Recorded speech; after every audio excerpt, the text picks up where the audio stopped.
لو حاسس إنك ضايع أو مش لاقي نفسك، أحب أقولك إن دلوقتي هو أحسن وقت تقدر فيه تكتشف نفسك وتتعرف عليها.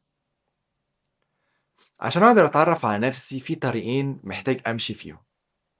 أول طريق هو إني محتاج أتعرف على نفسي داخليا، محتاج أعرف إيه اللي بيحصل جوايا. وتاني طريق هو إني أعرف إيه هي أهدافي وإيه الحاجات اللي بتدي معنى لحياتي. بس أنا مش هاقدر أوصل للطريق التاني من قبل ما أبدأ أمشي في الطريق الأولاني، عشان لمّا تكون كل طاقتي أنا مستهلكها داخليًا على مشاعري، مش هيكون فاضل عندي أي طاقة زيادة إني أصلًا أحدد إيه هي أهدافي، مش إني أحققها، هاكون يا دوب عايش وخلاص. النهارده هاتكلم عن أول طريق، وهو إني أتعرف على نفسي داخليًا. أول حاجة محتاج أكوّن عندي شخصية الملاحظ. إني أكون قادر ألاحظ أفكاري، ألاحظ مشاعري، ألاحظ انفعالاتي، ألاحظ إيه الأفكار اللي أنا مركّز عليها طول الوقت.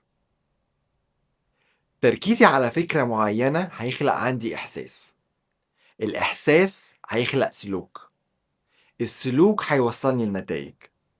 خلّيني أوضّح أكتر. لو الفكرة اللي في دماغي إنه ما فيش فايدة، ما فيش حاجة ممكن تحسّن حياتي، حلول الأرض كلّها جات عندي أنا وقفت. الفكرة دي هاركّز عليها، هتوصّلني لإحساس باليأس، إنّي ضعيف. الإحساس هيخلق سلوك، والسلوك إن أنا هاستسلم للي بيحصل، مش هاحاول أغيّر وهافضل بس أشتكي، والنتيجة هتكون إنّي عايش باتألم. فهُم 5 حاجات: فكرة ركّزت عليها، وصّلتني لإحساس، وصّلني لسلوك، وبعديها نتايج. لو غيّرنا الفكرة وخلّيناها إن في تحديات في حياتي، بس أنا هاعمل اللي أقدر عليه. وهاتحمّل المسؤولية إنّي أغيّر حياتي للأفضل، وطبعًا هاتوكّل على ربنا، وما دام في حد تاني قدر يحقق أحلامه ويعيش مبسوط، فأنا كمان أقدر أعمل ده. دلوقتي أنا حاسس بالمسؤولية تجاه نفسي، حاسس إنّي أقدر آخُد قرار وعندي أمل إنّي أغيّر حياتي. الإحساس ده هيخلق عندي سلوك، وهو إنّي هادوّر على حل، هاشوف حد عنده رؤية وخبرة أكتر منّي يقدر يساعدني، هاحاول مرّة و2، ولو اللي أنا باعمله ده مش مدّيني النتايج اللي أنا عاوزها، هاجرّب تاني وتالت لحد ما أوصل. نتيجة السلوك ده إنّي هاوصل إنّي أقدر أعيش مرتاح. اوعى تفتكر إن ما فيش مشكلة ما لهاش حل، أنت بس لسه ما وصلتلوش.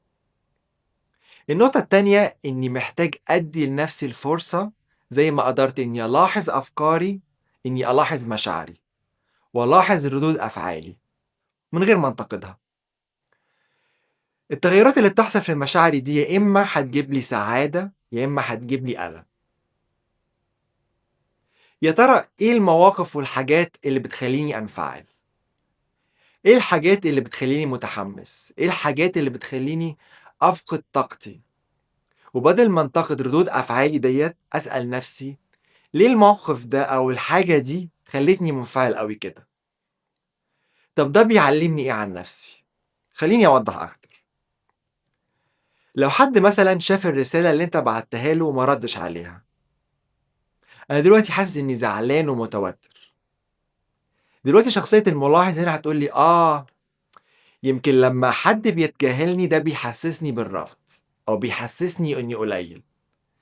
دلوقتي أنا اتعلمت إن إحساسي بالرفض أو إني قليل دي حاجة أنا حساس ليها، وبتخلّيني أنفعل. طب خلّيني أحاول أشوف إيه المواقف التانية اللي بتحسسني بنفس الإحساس دوّة، وبعد كده أسأل نفسي هل أنا فعلًا قليل؟ طب حاول تفتكر أول موقف في حياتك حسيت فيه إنك قليل. يمكن يكون مثلًا وأنت عندك 5 أو 6 سنين لمّا كان باباك أو مامتك بيفضّلوا حد من إخواتك عليك، فوقتها حسّيت إنّك قليل. أو في المدرسة كان في دايمًا مقارنة بينك وبين حد تاني، وده كان بيحسسك إنك أقل منه، أو مثلًا أهلك وأنت صغير قالوا لك إنهم ما كانوش عاوزين أطفال، أو إنهم كانوا مكتفيين بطفل واحد، فده حسسك بالرفض. فدلوقتي أصبح كل تركيزك على المواقف اللي تحسسك بالرفض أو إنك قليل، عشان تأكد صورتك عن نفسك. مثال تاني، حد من صحابي مثلًا حقق نجاح في حاجة معينة، وده خلّى عندي إحساس بالغيرة. دلوقتي القاضي اللي جوايا ممكن يقول لي قد إيه أنا شخص سيء لإني غيران من صاحبي أو من صاحبتي، لكن الملاحظ اللي جوايا دلوقتي هيقول لي أنا حاسس بالغيرة، يمكن ده بيورّيني أنا كمان محتاج أحقق نجاح في حياتي، محتاج أحقق حاجة تحسسني بالنجاح. هنا مشاعري بقت الحاجة اللي بتوجهني للي أنا عاوزه، مش بتشتغل ضدي. لو أنا مثلًا مش قادر أركّز أو أخلّص اللي ورايا، القاضي الداخلي هيقول لي إن أنا كسلان، وإن أنا ما ليش لازمة، لكن الملاحظ دلوقتي هيقول لي إيه، هيقول لي يمكن دلوقتي أنت مُجهد، أو يمكن محتاج حاجة تدّيني طاقة، فاسأل نفسي إيه اللي أنا محتاجه دلوقتي عشان أقدر أكمّل؟ هنا أنا بقيت باسمع لجسمي، أشوفه محتاج إيه بدل ما أنا أهاجم نفسي. آخر مثال، لو حد بينتقدك، فأنت هاجمته في المقابل، وانتقدته هو كمان. بعدها بشوية القاضي الداخلي هيشتغل ويقول لي ما كانش مفروض تقول كده. هنا الملاحظ هيشتغل ويقول لي أيوه، أنا حسيت بعدم الأمان لمّا الشخص التاني انتقدني، وكنت باحاول أدافع عن نفسي.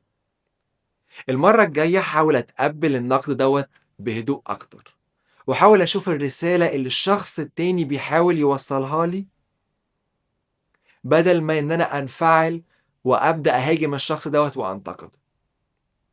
اكتب أفكارك ومشاعرك، لإنك بمجرد ما بتكتب بتكون قادر تشوف الأفكار والمشاعر دي منفصلة بعيد عن الزحمة اللي في دماغك، وساعتها هتقدر تحكم عليها بشكل أفضل.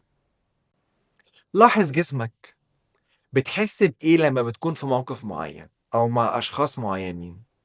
هل بتحس بضيق في صدرك، أو بتحس بتُقل، أو بتحس إنك بتتجمد في مكانك وإنك مش قادر حتى ترد أو تتكلم، أو حاسس إنك مرتاح أو مبسوط؟ لاحظ النمط بتاعك، يعني المواقف هتفضل تتكرر معاك لحد ما تتعلم حاجة معينة. اسأل نفسك إيه الحاجة اللي أنا محتاج أعملها عشان ده ما يتكررش تاني، وخليك عارف إن ربنا خلق لنا المشاعر دي عشان نستفيد منها، ونشوف هي عايزة تقول لنا إيه عن نفسنا، وكأنها بالضبط زي المنبه لينا.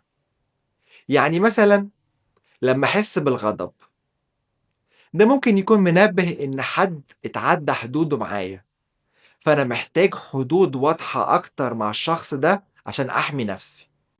لو أنا حاسس بالحزن، يمكن ده يكون منبه إني محتاج يكون عندي علاقات أكتر مع ناس أكون قادر فيها أكون على شخصيتي الحقيقية معاهم، وأكون قادر أحس بالحب والقبول من ناحيتهم. اتقبل كل مشاعرك، لأننا بشر وطبيعي نكون بنحس. وأشوفكم الحلقة الجاية.